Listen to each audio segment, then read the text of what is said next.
እሺ አመሰግናለሁ። እስኪ በመጀመሪያ ሰብለሰብ የህብረት ስራ ማህበር ላይ የስራ ድርሻህንና ስምህን አስተዋውቀንና ጥያቄያችንን ትመልስልን። እኔ ሰብለሰብ የስራ ማህበር ላይ ስሜ ሲሳይ ዳቲ ይባላለሁ። የሰብለሰብ የህብረት ስራ ማህበር ሊቀመንበር ነኝ፣ ዋና ሰብሳቢ ማለት ነው። ሊቀመንበር ነኝ። እሺ እናመሰግናለን። ሰብለሰብ የህብረት ስራ ማህበር ከዚህም ቀደም ብዙ ስራዎች እየሰራ የሚገኝ ማህበር ነው። አሁን ደግሞ ምናልባት እዚህ ቡኢ ከተማ ውስጥ ያሰበው ነገር አለ።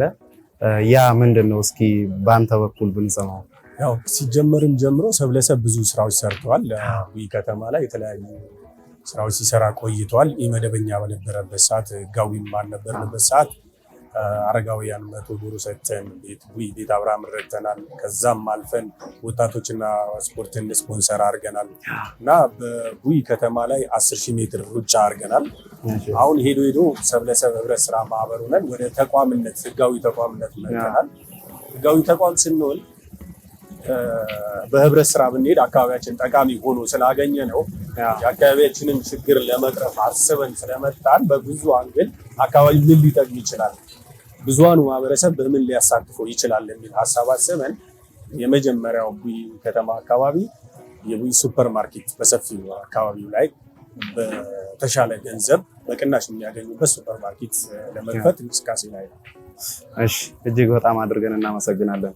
ይህ ሱፐር ማርኬት እዚህ ቡኢ ከተማ ውስጥ መከፈቱ ለቡኢ ከተማ ማህበረሰብ ምን አይነት ጥቅም ይዞ ይመጣል ብላችሁ ታስባላችሁ? ከሌላው ለየት የሚያደርገው ነገር ነው? ከሌላው ለየት የሚያደርገው በትልቁ አንደኛው የስራ ዕድል ለከተማው ልጆች ይፈጥራል።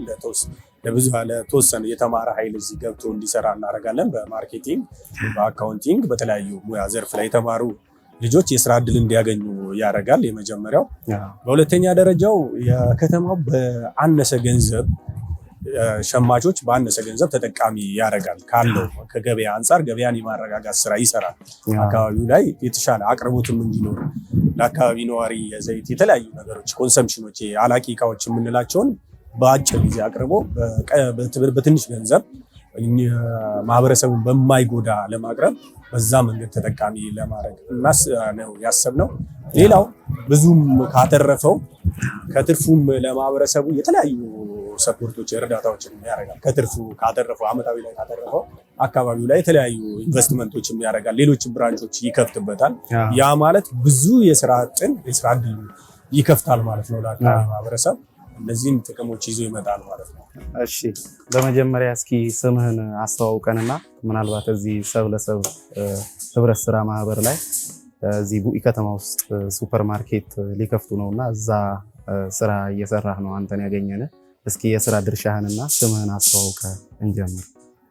እሺ አመሰግናለሁ። ስሜ ድንቁ ታደለ እባላለሁ። በእንጨት ስራ ላይ ነው የምገኘው።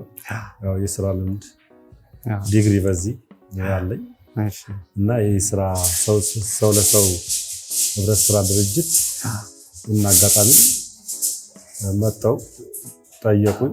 ድርጅቱም ያው ህብረተሰቡን የሚያግዝ ዓላማ ስላለ እኔም በዚህ ድርጅት የበኩሌን ለመወጣት ከነሱ ጋር ለመስራት ሸልፉን ሰርቻለሁ። እሺ በጣም እናመሰግናለን። እስኪ የስራ ሁኔታው አሁን በምን ደረጃ ላይ ይገኛል? ምናልባት አንተ ብትገልጽ።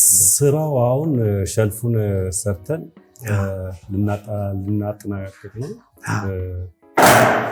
ዛሬ ያልቃል።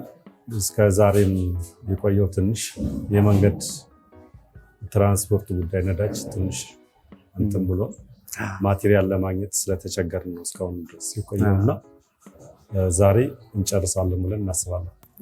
እሺ በጣም አድርገን እናመሰግናለን። እስኪ ማህበሩ አሁን ምናልባት አሁን ባለው ሁኔታ እዚህ ቡኢ ከተማ ውስጥ ነው ይሄንን ሱፐር ማርኬት ለመክፈት ያሰበው። የወደፊት ዓላማውስ እንዴት ነው? እዚህ ቡኢ ከተማ ውስጥ ብቻ ተወስኖ የሚቀር ነው ወይስ ሌሎቹም በሶዶ ፍስካሌ ላይ የሚገኙ ከተሞች ላይ? መጀመሪያ አሁን ላይ የመጀመሪያ ፍቃድ ያገኘንበት ቦታ ቡኢ ከተማ ላይ ነው። ቡኢ ከተማ አሁን ኦልሬዲ መደርደሪያውን ሰርተን እሱን ፕሮሰስ አድርገን ወደ ስራ ለመግባት እቅድ ላይ ነን። ልንጀምር ከእቅድም አልፈን ወደ ስራ ልንገባ መደርደሪያ እያሰራ ነው ያለነው የሱቁ። ቡኢ ከተማ ብቻ ሳይሆን አላማችን በሰፊው ነው። የኛ አላማ አንደኛ ኬላ ከተማ ላይ እንሰራለን፣ ብራንች እንከፍታለን። ቀጥሎ ጥያም እንከፍታለን። የሶዶ ክስታኔ ከተሞችን በሙሉ ያካለለ የሶዶ ክስታኔ ማህበረሰብን ተጠቃሚ የሚያደርግ ስራ በሰፊው ለመስራት ተዘጋጅተን ነው ያለነው። ሌሎችም ለምሳሌ ሌሎችም ብራንቾች ከሌሎችም ከመላው ሀገሪቱም እንዲስፋፋ ነው አላማችን። መነሻችን እዚህ ይሁን እንጂ እንደ ድል ቡኢ ላይ ተነሳን እንጂ የቡኢ ከተማ ነዋሪ ተጠቃሚ የኬላ የሶዶ ክስታኔ ተጠቃሚ ካረግን በኋላ በመላው ሀገሪቱ እንዲሰራፋ ሰብ ለሰብ ህብረት ስራ ማህበር በሁሉም ሀገሪቱ ክፍል እንዲኖር አላማ ይዘን ነው እየተነሳ ነው ያለው። በጣም አድርገን እናመሰግናለን። ጥሩ ማብራሪያ ነው እየሰጡ የሚገኙት። እስኪ ይህ ማህበር ከሀገር ውጭም ከሀገር ውስጥም ያሉ የሶዶ ክስታኔ ተወላጆች ተሰባስበው የመሰረቱት ማህበር ነው። ይህ ማህበር አሁን ያልተቀላቀሉም ደግሞ ብዙ ሰዎች አሉ። ምናልባት ከሀገር ውጭም ከሀገር ውስጥም ያሉ ሰዎች ይህንን ማህበር ለመቀላቀል መስፈርታችሁ ምንድን ነው? ተቀባይነትስ ያገኛል? ይሄ ማህበር ለመቀላቀል የራሱ የሆነ መስፈርት አለው፣ ህግ አለው። ምክንያቱም እኛ ስንመሰርተው የዚች አካባቢ ተወላጆች ሆነን አካባቢያችንን በምን መልኩ አካባቢያችን መርዳት እንችላለን፣ በተናጥል ያልቻልነው ነገር ተሰባስበን ማገዝ እንችላለን፣ የማህበረሰባችንን ችግሮች የተለያዩ ችግሮች መፍታት እንችላለን ስንሰባሰብ ብለን ነው የተሰበሰብነው። ይህ ማህበር ከተሰበሰብን በኋላ አባል ለመሆን የዚህ ድርጅት አባል ለመሆን መግቢያ 7500 ብር ማንኛውም ሰው መክፈል ይችላል። ከዛ በኋላ ያለው ከ10 ሺህ ብር ጀምሮ የአንድ ሼር ዋጋ 1000 ብር ነው። ከ10 ሺህ ብር ጀምሮ አባል መሆን ይቻላል ማለት ነው። 17500 ብር ከፍሎ ማንኛውም ሰው አባል መሆን ይችላል። የትኛውም ሰው ያላገለለ ማንኛውም ሰው ቀላቀላለሁ፣ ማልማት ፈልጋለሁ፣ የድርጅቱን ዓላማ ወዳለሁ፣ መተዳደሪያ ደንቡን አከብራለሁ የሚል ሰው ተቀላቅሎ አብሮ ሊሰራ ይችላል። አሁንም በዚህ አጋጣሚ ጥሪ የማደርገው በዚህ ሶዶ ክስታኔ አካባቢ ያሉ ጥያ ኬላ ሙሉ የሶዶ ክስታኔ አካባቢ ያሉ ልጆች ብትቀላቀሉን አብረን ብንሰራ ለማለት ነው ወደው። ስለዚህ ለመቀላቀል ምንም ቻሌንጅ የሚያደርግ ነገር የለም። አድራሻችን ስልካችን ላይ አለ፣ እዛው ሰብ ለሰብ ላይ ደውለውም ኮንታክት አድርገውንም መቀላቀል ይችላሉ ማለት ነው። በጣም አድርገን እናመሰግናለን።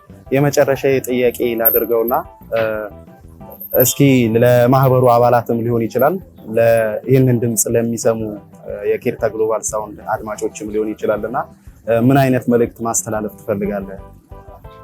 ይህን ድምፅ ለሚሰሙ አባላት ያልሆናችሁ ሰዎች ኑ አብረን እንስራ።